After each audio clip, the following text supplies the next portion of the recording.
Episode 29-30. MDPT. Resa tak menjawab. Wanita itu segera melebur dalam P3 lukan sang suami.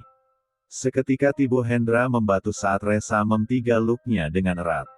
Terdengar isakan kecil dari B1 birnya. Hendra membalas P3 lukan istrinya dan mengusap punggungnya dengan lembut. Ia tak tahu tangisan apa yang keluar dari B1 bir sang istri. Apakah Resa tidak suka dengan kejutan itu? Hei, kenapa menangis? Apakah kamu tidak suka dengan kejutan ini? Tolong maafkan aku. Lain kali aku tidak akan melakukannya, dan aku. Tidak mas, aku sangat suka. Sungguh aku bahagia, ucapnya masih dengan tangisan. Hendra menghela nafas lega, lalu merenggangkan pelukannya. Kalau kamu suka kenapa harus menangis? Tanyanya dengan raut wajah bingung. Bok, dasar lelaki kaku. Kenapa hidup kamu itu tak peka sedikitpun dengan hati seorang wanita, ucap Resa sembari memukul D4 Hendra dengan gemas. Pria itu hanya menggaruk kepalanya yang tidak gatal. Ya maaf, sungguh aku tidak paham, cicitnya dengan senyum salah tingkah. Mana perhiasannya? Ayo pakaikan padaku, tita Resa yang membuat Hendra semakin salah tingkah. Ah, baiklah. Hendra memasangkan kalung dan gelang di tubuh wanitanya. Sungguh jantung pria kaku itu semakin tidak nyaman. Wajahnya terlihat memerah saat ditatap oleh Resa. Wow, cantik banget. Resa tersenyum senang. Terima kasih banyak ya mas. Aku suka banget. Ya, sama-sama. Hendra masih terdiam. Ia tak tahu harus bersikap bagaimana. Ah benar-benar pria kaku. Kamu demam, mas? Tanya Resa sembari meraba kening Hendra dengan punggung tangannya. Aish, apaan sih? Hendra menyingkirkan tangan Resa. Terus, kenapa wajah kamu panas begitu? Tanya Resa menatap tak mengerti. Ini karena kamu, jawab Hendra singkat sembari menatap dengan dalam. Aku. Tanya Resa menunjuk dirinya sendiri. Ya, karena jantungku selalu tidak tenang saat bersama denganmu, jawab Hendra jujur sekali. Kenapa bisa begitu? Tanya Resa semakin tidak paham. Aku juga tidak tahu. Apakah ini yang dinamakan jatuh cinta? Tanya Hendra begitu lugu. Seketika wajah Resa bersemu merah. Kini giliran jantung wanita itu yang tidak tenang saat mendengar kata-kata dari sang suami. Benarkah Hendra sedang jatuh cinta? Benarkah segala yang ia berikan saat ini karena sudah adanya perasaan cinta pada dirinya? Hei, lihatlah, wajahmu tak kalah merah. Jangan katakan bahwa kamu juga jatuh cinta. Hahaha. Pria itu terkekeh geli melihat ekspresi wajah mereka masing-masing. Resa kembali memukuli D4 Hendra dengan gemas. Bok, dasar lelaki kaku, lelaki es balok, rutu Resa dengan kesal. Hahaha. Jangan marah seperti itu, sayang, sungguh kamu terlihat jelek, ucap Hendra sembari meraih tubuh wanita itu kembali masuk ke dalam pelukannya. Habisnya aku kesal. Hiks, kenapa aku mempunyai suami seperti ini? Ucap Resa dengan rengekannya. Baiklah, aku minta maaf. Mulai sekarang aku akan berusaha untuk menjadi lelakimu yang pengertian, dan akan memahami apa yang kamu inginkan, janji pria itu mengusap punggung Resa dengan lembut. Resa semakin menenggelamkan wajahnya di D4 bidang sang suami. Sungguh rasanya begitu nyaman dan bahagia. Jika Hendra dan Resa sedang berusaha untuk menyelami perasaan masing-masing, berbeda dengan Hanan yang masih bingung sendiri. Hanan kembali masuk ke dalam kamar, ia melihat Alia sudah lebih tenang. Namun, tetap saja ada rasa takut dan cemas saat melihat kehadirannya. Hanan tak bicara apapun, ia meraih ponsel yang ada di nakas, lalu menjatuhkan tubuhnya di sofa. Ia sengaja memberi Alia waktu agar lebih tenang. Alia turun dari ranjang, lalu menuju lemari pakaian untuk mengambil pakaian ganti. Hanan hanya mengamati aktivitas sang istri tanpa ada pertanyaan. Namun, saat melihat Alia mengambil pakaian ganti dan handuk, maka hatinya merasa semakin bersyukur. "Kamu mau mandi? Mau aku bantu?" tanya Hanan menawarkan jasa. "Tidak perlu," jawab Alia datar. Wanita itu segera masuk kamar mandi. Apakah dia sudah bisa mandi sendiri? Apakah benar dia sudah sembuh? Pria itu bertanya-tanya sendiri. Hanan masih belum yakin dengan perubahan sang istri, sehingga ia tidak fokus memainkan benda pipih yang ada di tangannya. Hanan duduk dengan gelisah. Hanan berdiri di depan pintu kamar mandi. Ia mendekatkan telinganya untuk mendengarkan ada kekacauan apa di dalam sana. Biasanya Alia akan bermain busa dan menumpahkan sampo maupun sabun cair. Tak terdengar suara apapun selain gemercik air yang keluar dari shower. Apakah benar dia sedang mandi dengan benar? Gumam pria itu. "Tok, tok, Alia. Alia, apakah kamu baik-baik saja?" Panggil Hanan merasa cemas karena wanita itu tak kunjung keluar. Namun, tak berselang lama terdengar kenop pintu diputar. Alia keluar dari kamar mandi dengan pakaian yang telah berganti. Rambut panjangnya yang tergerai indah, aroma sampo begitu menguar. "Alhamdulillah ya Allah." Hanan mengucapkan syukur dalam hati, saat melihat Alia benar-benar sudah bisa mandi sendiri. Alia menatap sekilas pada Hanan, setelah itu ia segera duduk di depan cermin. Hanan berdiri di belakangnya bersiap untuk membantu menyisir rambut panjang wanita cantik itu. "Tidak perlu, dokter," ucap Alia sembari meraih sisir yang ada di tangan Hanan. "Baiklah, apakah kamu ingin makan sesuatu?" tanya Hanan dengan senyum manis. Alia hanya menggeleng sembari menyisir rambutnya pelan. Hanan mengusap kepala Alia dengan lembut. Senyum bahagia begitu terlihat di wajah pria itu saat menyaksikan perubahan nyata pada sang istri. "Jika nanti kamu ingin makan sesuatu beritahu aku ya," ucapnya sebelum beranjak kembali duduk di sofa. Lagi-lagi wanita itu menjawab dengan anggukan. Tak mengapa, bagi Hanan ia sudah cukup bahagia melihat perubahan Alia yang telah bisa mandi sendiri dengan benar. Hanan kembali memainkan game di ponselnya untuk menghilangkan bosan. Namun, netranya tetap mengawasi gerak-gerik Alia. Setelah bersisiran, Alia kembali naik ke atas tempat tidur. Ia kembali membungkus tubuhnya dengan kain tebal. Sepertinya wanita itu masih was-was dan takut dengan kehadiran Hanan di kamar itu. "Alia, mau ikut aku jalan-jalan sore?" tanya Hanan. Ia sengaja ingin membuat Alia agar selalu dekat, dan ia berharap rasa takut dan traumanya segera sirna. Alia hanya diam, tetapi netranya menatap dengan lekat. Alia masih ragu untuk menerima tawaran sang suami. "Bagaimana? Apakah kamu mau ikut? Kita jalan-jalan ke taman, kamu mau lihat kupu-kupu enggak?" tanya Hanan masih berusaha membujuk agar wanita itu mau ikut. "Kak, kupu-kupu?" tanyanya dengan senyum sumringah. "Ya, kita lihat kupu-kupu. Aku akan menangkapnya untukmu," ucap Hanan. Ia sudah tahu dari Resa bahwa Alia sangat menyukai makhluk halus nan begitu indah itu. Alia mengangguk, dan segera turun dari ranjang. Hanan kembali menghela nafas lega. Sekali lagi ia mengucapkan syukur dalam hati atas segala perubahan pada istrinya. "Tunggu sebentar, sayang," ucap Hanan sembari meraih tangan Alia. Hanan mengambil sisir dan kembali merapikan rambut Alia yang sedikit kusut. Alia hanya bisa menatap manik indah lelaki itu saat sedang fokus menyisir rambutnya. "Udah, kamu terlihat begitu cantik. Ayo kita jalan sekarang."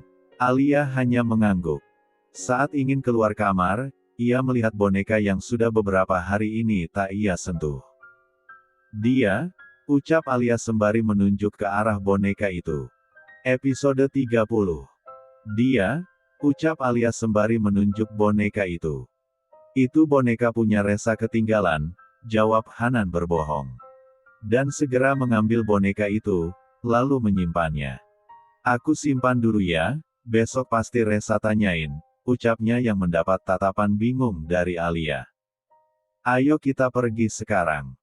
Hanan segera meraih tangan Alia, namun ditepis oleh wanita itu. Aku bisa jalan sendiri, ucapnya memberi jarak.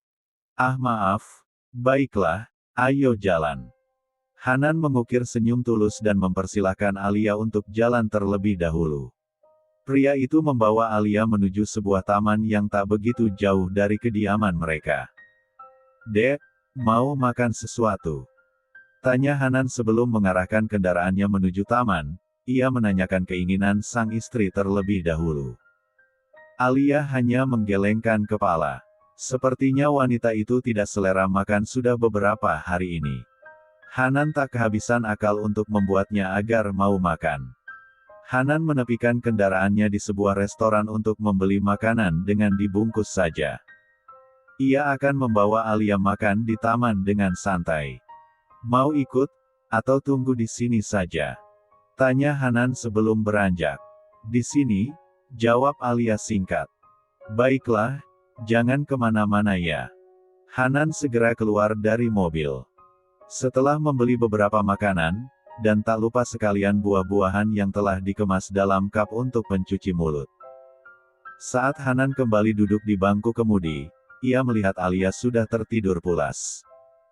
Mungkin wanita itu lelah karena seharian ini belum istirahat siang. Hanan tak lantas menjalankan mobilnya, ia menatap lekat wajah sang istri begitu cantik saat terlelap. Alia, aku takut jika kamu akan selalu menjarak dan tak ingin aku S3 entuh lagi. Aku sangat takut bila kamu sembuh nanti akan pergi meninggalkan aku. Aku rindu sikapmu yang beberapa minggu ini selalu ketergantungan denganku. Tapi, saat kamu sudah mulai sembuh, kini kamu kembali mengikis jarak dariku, ucap Hanan begitu lirih. Entah kenapa hatinya terasa sedih saat Alia yang tak ingin lagi ia sentuh. Bahkan wanita itu tak lagi banyak bicara. Hanan benar-benar takut kehilangannya. Dengan pelan Hanan merapikan rambutnya yang sedikit berantakan. Dengan jantung berdebar ia mengecup kening Alia dengan sangat hati-hati. Hanan kembali melajukan kendaraannya menuju tempat yang akan ia kunjungi. Setibanya, Hanan membangunkan Alia dengan pelan. Dek, ayo bangun. Kita sudah sampai, ucapnya mengusap bahu Alia dengan pelan. Alia membuka netranya perlahan, lalu memperhatikan sekeliling dari dalam mobil. Kita di mana? Tanyanya tampak bingung. Di taman. Ayo turun. Hanan membuka jok mobil mengambil tikar lipat, dan menenteng makanan yang tadi ia beli. Hanan menggelar tikar itu di bawah pohon rindang yang berhadapan dengan danau. Alia hanya berdiri memperhatikan Hanan melakukan semuanya tanpa berminat untuk membantu. Ayo duduk, Dek, ucap Hanan. Wanita itu masih diam berdiri. Kenapa Alia? Tanya Hanan yang melihat Alia seperti ingin bicara sesuatu. Katanya mau lihat kupu-kupu. Tanya Alia yang sudah tak sabar. Aku akan menangkapnya untukmu. Tapi, sebelum itu kita makan dulu ya, soalnya aku lapar sekali. Aku belum makan siang, ucap Hanan meminta pengertian sang istri. Alia tak menyahut, ia segera duduk sedikit menjauh dari Hanan. Sementara itu Hanan mengambilkan makanan untuknya. Ayo makan dulu, sayang, ucap Hanan menyerahkan kotak makanan itu pada Alia. Pasangan itu makan dengan tenang. Hanan selalu membawa Alia bicara, namun wanita itu hanya menanggapi dengan anggukan dan gelengan. Tak mengapa, setidaknya Alia sudah bisa merespon apapun yang ia katakan, meskipun hanya dengan isyarat angguk geleng. Selesai makan, Hanan tak ingin menunda lama-lama, ia segera membawa Alia menuju taman bunga untuk melihat kupu-kupu. Wow, sungguh pasangan serasi. Sungguh selera yang begitu unik dan langka, ucap seseorang yang membuat Alia dan Hanan mencari arah suara itu. Seketika Hanan menatap kesal pada wanita itu. La melihat Nova tersenyum mengejek padanya. Ayo jalan Alia, ucap Hanan tak menanggapi ucapan wanita itu. Kalian mau tahu wanita yang bersama dengan lelaki tampan yang berprofesi sebagai seorang dokter itu?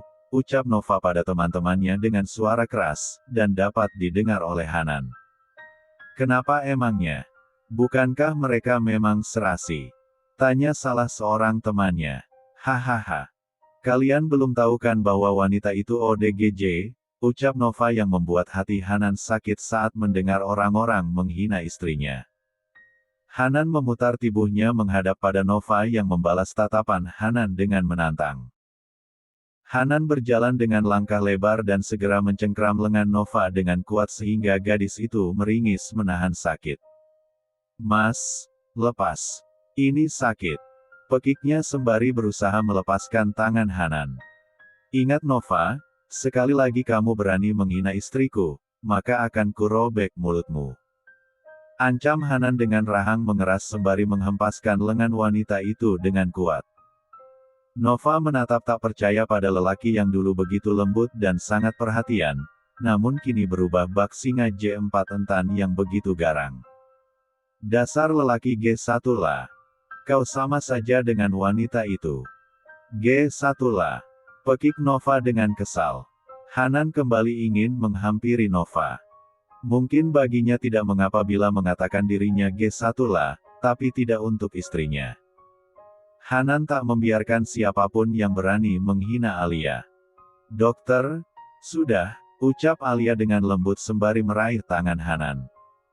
Seketika Hanan terpaku melihat kenyataan di depan mata.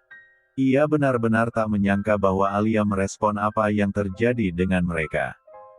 Tapi, aku tidak ingin mereka menghinamu, ucap Hanan menatap lembut. Alia mengalihkan pandangannya lurus ke depan, ia menghela nafas pelan. Bukankah aku memang G1 lah, dok, ucapnya dengan mata berkaca-kaca. Alia, kamu tidak G1 lah. Jangan membenarkan ucapan mereka, ucap Hanan meyakinkan sang istri. Alia tak lagi menyahut, ia meneruskan langkahnya meninggalkan Hanan yang masih terpaku. Alia menghapus air matanya yang tiba-tiba jatuh berderai. Sekelabat bayangan-bayangan masa lalu memenuhi otaknya. Di mana dirinya yang selalu mendapat tekanan dari ibu tirinya, dirinya diperkaos, ayah meninggal, dirinya dihujat warga. Hingga yang paling menyakitkan saat buah hatinya harus pergi meninggalkan dirinya untuk selamanya. Dan kini semua orang mengatakan dirinya wanita G1 lah. Benarkah dia G1 lah? Alia tak kuasa menahan tangisnya, ia berlari seakan ingin lenyap dari muka bumi ini. Hiks. Ayah, ibu, aku ingin ikut dengan kalian. Kenapa kalian tega meninggalkan aku sendirian di dunia ini? Bawa aku pergi, ibu, lirihnya dengan isakan. Hanan tak kuasa menahan air matanya, yang ikut jatuh saat mendengar curahan hati sang istri. Hanan tak tahu harus melakukan apa untuknya. Alia, jangan menangis, Dek, percayalah, aku tidak akan pernah meninggalkanmu. Jangan takut, aku akan selalu melindungimu. Aku tidak akan membiarkan mereka menghina dirimu, ucap Hanan di samping Alia. Seketika Alia mengangkat wajahnya, lalu menatap manik mata lelaki itu. Bagaimana aku percaya dengan orang yang telah menghancurkan hidupku? Ucapnya yang membuat hati Hanan semakin sakit.